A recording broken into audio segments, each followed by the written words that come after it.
So we haven't done any videos for a little while, at least I haven't worked on any. Today we're going to just go through our feeding program. We kind of just started hatching ducklings about 2 weeks ago or so. Well, we hatch out year round, but our real climax of the season is obviously in another month, but we start really getting a lot of eggs this time of year. And right now we probably got 150 ducklings to start up with, and that's just going to grow every week until it starts slowing down mid-August or so. We're actually not done setting up the brooding room yet. My wife and I have outside jobs to support this whole thing, and we've been working a lot of hours. I've been working 60-something hours a week there, and with everything that's going on here, it's just really difficult to get things done. Plus, we're putting on a big addition this year up here in New York, and we haven't even gotten to that stage yet. So, just real quick, I'm going to just start, and then we're going to go on to feeding.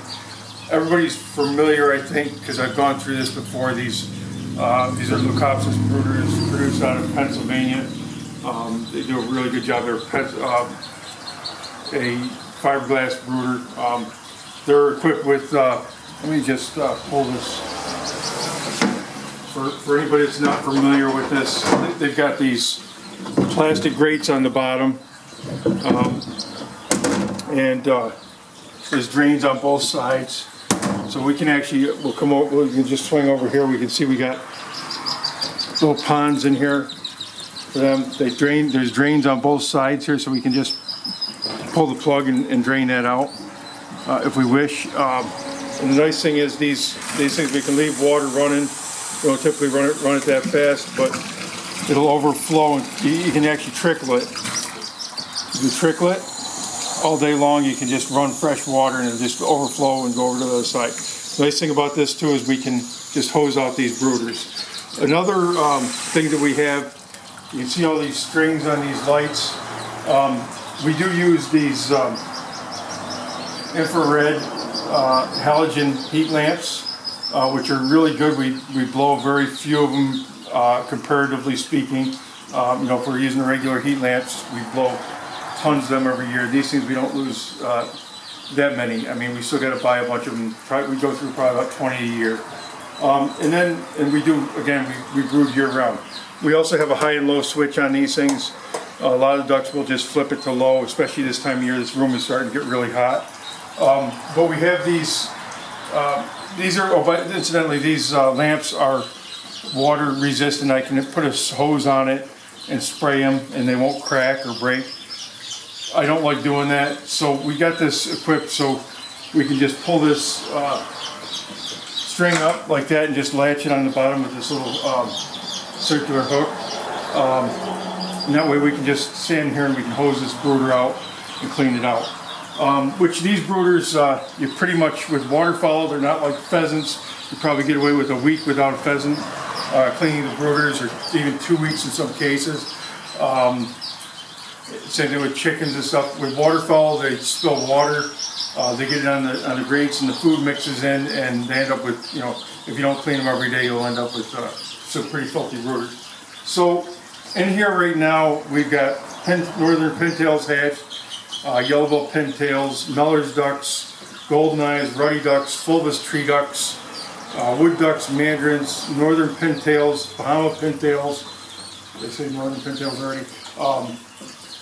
Indian spot bills, lace and teal. I don't even know what else. So we are starting to get going. Most of them have the same basic requirements for feed.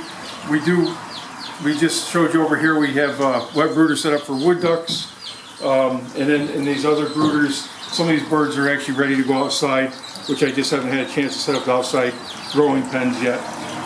But if you notice, we got this water trickling into these dishes. We always buy a grate for both sides, that way we can use these as either dry brooders or wet brooders.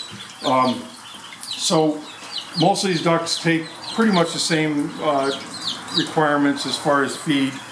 We don't get overly fancy with feed. So we're just going to go through and I'm going to just talk about what we have in these brooders, and I'm going to get feeding. For that, some of the feeds we feed, we've got dry mealworms. I've never been a fan of these, but I was turned on to them recently, and I found that the birds readily accept them as they would the live mealworms. And we also keep live mealworms, and I like this because I can't stand these. We feed these to the wood ducks and stuff, and they end up crawling all over the place, and they're actually kind of expensive. We usually buy them in bulk, but this year we just bought a couple little packages. But you can buy these freeze-dried mealworms at Tractor Supply or any feed store or anything. Another thing that we use, and we try not to, we don't use a lot of it for economic reasons because it gets kind of expensive with these specialty feeds. We use frozen shrimp, and we also use frozen bloodworms. If I was going to eat anything, I'd eat the bloodworms. They look a lot more appetizing, they smell better.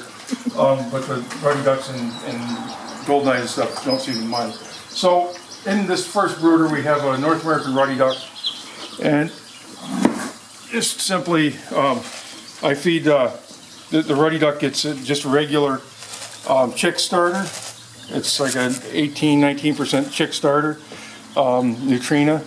I just sprinkle it in the dish, and then I'll take some of the freeze-dried mealworms.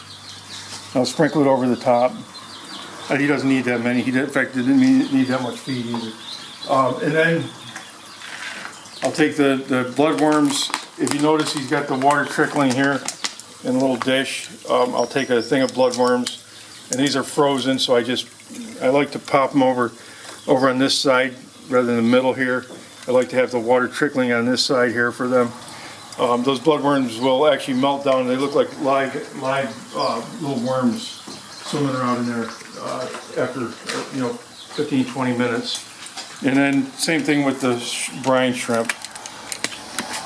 I typically only feed them like one package, but you'll get an extra treat today. So, and they get this a couple times a day. So you typically get one package per feeding. And then the other thing that I feed here, over in Europe, you have products called micro pellets, and I actually call these micro pellets. This is a waterfowl starter, Missouri waterfowl starter. This is an expensive feed. It's really not much different than a high quality chick starter. But so I don't like to use a whole bunch of this stuff simply because when you're feeding several hundred ducks or more, this will get pretty costly. It's already costly as it is.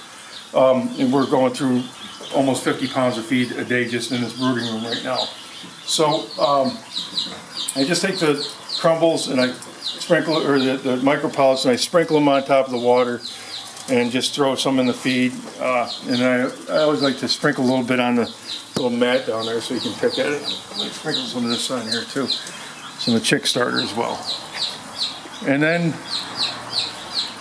for a minute, it moves pretty fast because we just dump the feed. It's just like farm ducks. They come over and they start gobbling this stuff. So in here, I think there's a cinnamon teal in here. There's some spot bills, probably a mottled duck, and there's some Miller's ducks in one of these brooders over here. So we just fill the feeders up with these are only getting the I believe it's 19% chick starter. I try to stay away from anything over 19%. I don't have feeders in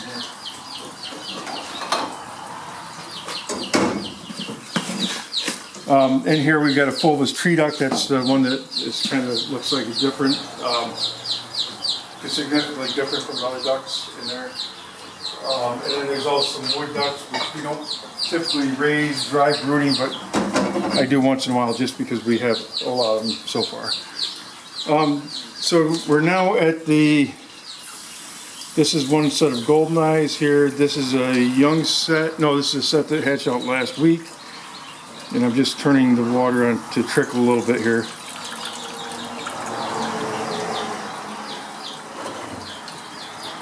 Again, we're using the chick starter on these things. I like to tap out the feed dishes. These are the water dishes for chick waters. These things are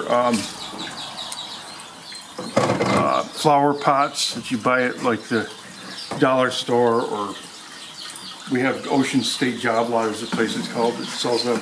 So I'm just filling up these here, and again, these golden eyes actually they start eating really well. I'm going to put some.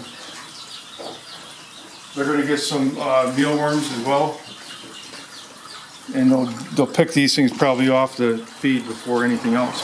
And then I just take some of the Missouri, the micropellets there, and just sprinkle it on the water, and they'll eat that right up. And then now we're back to ruddy duck here. He's an older ruddy duck. We don't move them out until they're fully feathered. They just don't like him move. He's already got some feed in there, so I just take some of the little floating waterfowl starter and throw it in there. And then, don't come down here. No, I just dumped my mealworms in there. So I guess they're getting some extra mealworms today. I just dumped the whole thing in there. I don't usually put mealworms in with these, but they got them today.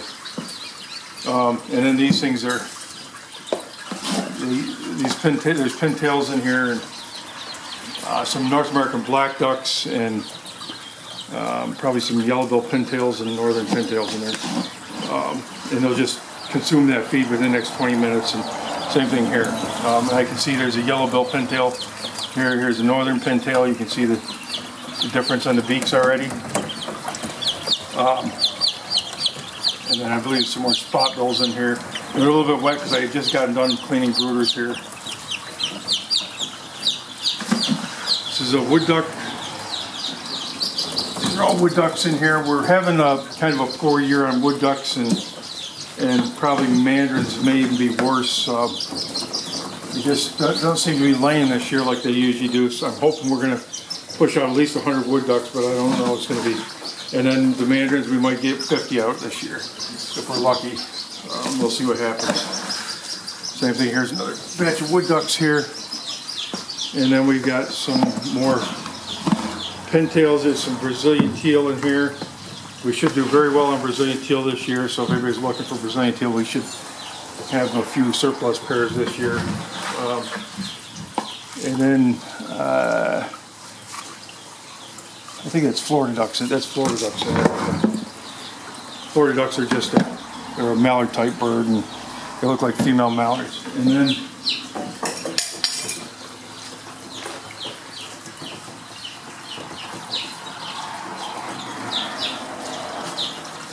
well, I actually already fed these birds, and then I got these are just newly hatched birds we just pulled out of the brooder, or out of the incubator rather. And I still haven't set up the water or anything in here. And we got mandarins over here. Mandarins, and there's a Indian spot bill in there. And there's also white-faced tree ducks, I guess. So, I guess that's it for now.